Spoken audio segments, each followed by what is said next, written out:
Look, everyone is obsessed with AI making them faster.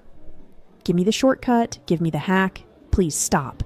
If you're a leader and you're just using AI to do things faster, you're missing the point.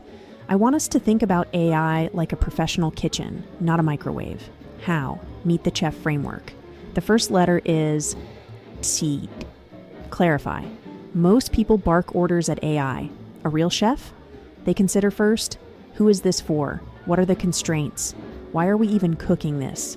Before you ask for a solution, I want you to use the AI to mirror the problem back to you. Surface the hidden assumptions you didn't even know you had. What's one project on your desk right now where you might be solving the wrong problem? Just think about it for a second. If you don't clarify, you're just wasting energy. Next is harvest the right questions. A great chef is constantly tasting. They're asking their sous chef, is this too acidic? Does this need more heat? They want the disagreement. Use AI to simulate 5 different experts, a CFO, a creative, a skeptic, and let them tear your idea apart. Don't look for answers yet. Look for the high leverage questions. I want you to actually do this. Next time you prompt, ask the AI, what am I not asking that I should be? The E stands for experiment. You don't cook a 100-person banquet without testing the seasoning in micro first, right? Finally,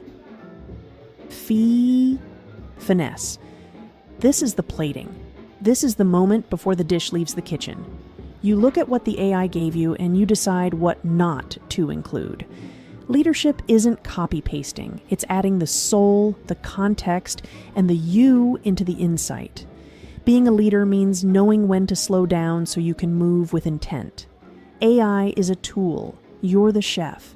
Don't let the kitchen run you. Learn to try out the huge array of opportunities you have to feed actual wisdom to your community.